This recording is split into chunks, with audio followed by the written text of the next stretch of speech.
আসসালামু আলাইকুম। আমি আজকে জৈব সার বানাইতাম। তো ৩ ধরনের জৈব সার বানাইমু। আমি শেয়ার করবো ইনশাল্লাহ আপনার লগে কিলান আমি জৈব সার বানাই। এটা হইল গিয়া ডিমর কুসা, আর এটা হইল গিয়ে পেঁয়াজর যে রেড সিল্কা ওটা খালি, সাদা কোনো পাট নয়, খালি উপর লাল সিল্কাটা। আর এটা হইল গিয়া খোলার কুসা আমি শুকাইয়া রাখছি। তো তিনটা দিয়ে আমি সার বানাইমু। এখন আমি একটা ফেন্সির সাহায্যে পেঁয়াজের যে রেড সিল্কাগুলো আছে সবগুলারে আমি ছোটো ছোটো করিয়া কাটবো ইনশাল্লাহ। সবগুলা কাটার পরে আমি একটা বড় ট্রের মাঝে লইয়া বালা করে চঞ্চনা করে শুকাইয়া একটা ব্লেন্ডারের সাহায্যে আমি সবগুলা পেঁয়াজের সিল্কারে ব্লেন্ড করবো, আর একটু চা পাতাও অ্যাড করবো। একটা ইউজ করা চা পাতা, তো আমি বালা করে দইয়া আর শুকাইয়া রাখছি। এখন একটু একটু করে ইউজ করলাম। আর সার পাতার মাঝে আছে nitrogen, tannic acid, magnesium, sulphur, iron. তো টপর গাছের লাগে অত্যন্ত জরুরি সারগুলা। দইটা সারে একেবারে ফাইন করিয়া ব্লেন্ড করিয়া একটা লিড লাগাইল, কন্টেনারও লিড লাগাই রাখি দিমু যাতে এরোমাটা নষ্ট না হয়।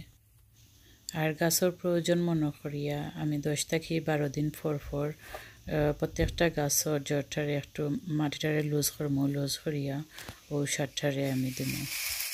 এই সারের মাঝে আছে ফসফেট, পটাশিয়াম, ম্যাগনেসিয়াম, ক্যালসিয়াম, 4 ধরনের সার আছে, যে সারগুলা আমরা গাছের লাগে অত্যন্ত জরুরি। এখন আমি ডিমর কুসা দিয়া আর জৈব সার বানাইমু। আর এইসবগুলা ডিমর কুসারে আমি বালা করে গরম পানি দিয়ে দইয়া আর শুকাইয়া রাখছি। এখন একটা সেসুনি দিয়া আমি আধা ভাঙ্গা করে দিমু ডিমর কুসাগুলোরে, যাতে আমার ব্লেন্ড করতে ইজি হয়।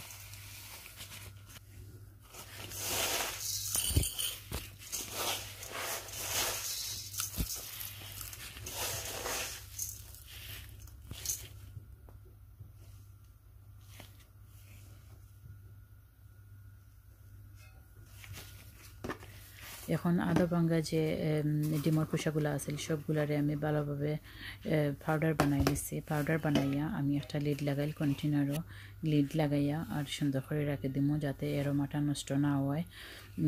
আর ডিমর কুসার মাঝে থাকে নাইট্রোজেন আর থাকে ক্যালসিয়াম। তো গাছের গোড়াটারে খুব মজবুত বানাই এই দুটো জিনিসে। আর একটু হইল গিয়ে খোলার কুসা দিয়েও আমি জৈব সারগুলা বানাই দেখো। তো খোলার কুসাটারে আমি ছোটো ছোটো করে খাটিয়া আর বালা মধ্যে শুকাইয়া আমি রাখলাম। শুকাইয়া রাখিয়া একটা চেচুনি দিয়া বালা করে আধা ভাঙ্গা করবো। আধা ভাঙ্গা করার পরে আমি একটা ব্লেন্ডারের সাহায্যে খোলার কুসাটারেও ব্লেন্ড করিয়া পাউডারের মতো বানাই দিব। এই সারগুলা হইল গিয়া আমরা গাছের ফুল খই বাড়ানির লাগে। খোলার কুসার মাঝে থাকে পটাশিয়াম, ম্যাগনেসিয়াম, যাতে করি আমরা গাছের ফুল খই অনেক কিছু বাড়াইয়া দেয়।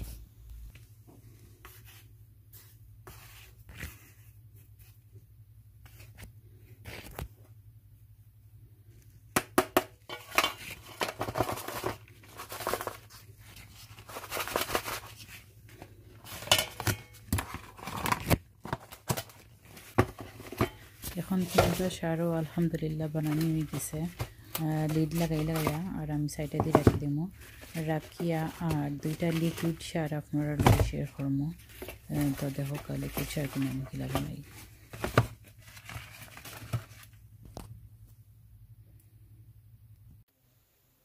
এখন লিকুইড সার বানাইতে যে জিনিসগুলো লাগবো আমার, প্রথমে লাগবো ছোটো ছোটো 2টা বালতি, আর লাগবো 5-6টা খোলার কুসা ছোটো ছোটো করে খাটিয়া রাখবো, আর লাগবো পেঁয়াজের যে রেড সিল্কাটা আছে ও সিল্কাটা দিমো। আর সাদা কোনো পেঁয়াজের সিল্কা দিতাম নাই আমি, কারণ ফাঙ্গাস হয়ে যাব গাছের মাঝে। তো এখন লাগবো আমার পানি, আর পানি দিয়া আমি বালতিটা ফুল করে রাখি দিমো 5 থেকে 6 দিন।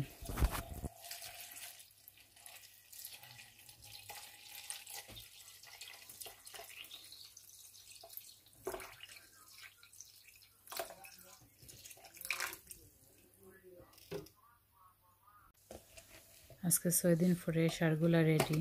তো এখন আমি একটা উডেন স্পুন দিয়া আমি সারগুলার একটা নাড়াচাড়া দিব, নাড়াচাড়া দিয়া আর একটা চাকুনে নিয়া চাকিয়া আর সারগুলারে আউট করিলিমো করিয়া আর বোতলও লইয়া রাখি দিমো।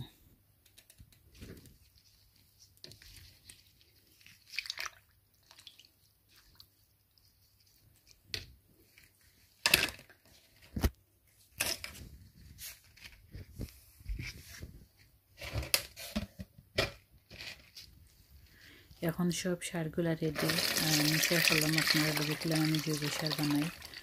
তো এখন আমি দুইটা বোতলের মাঝে আমি লিড লাগাইয়া আর রাখি দিব 5 থেকে 6 সপ্তাহ আমি রাখতাম পারবো ওই সারগুলা, আর অল্প অল্প করিয়া আমি গাছের মাঝে দিতাম পারবো। তো জানি না আপনার কতটুকু হেল্প হইব, ইনশাল্লাহ আপনার হেল্প হইব ভিডিওটা দেখলে। তো যদি একটু ভালো লাগে আমার ভিডিওটা অবশ্যই লাইক শেয়ার করবা আর সাবস্ক্রাইব করবা পরবর্তী ভিডিও পাওয়ার লাগে। আসসালামু আলাইকুম।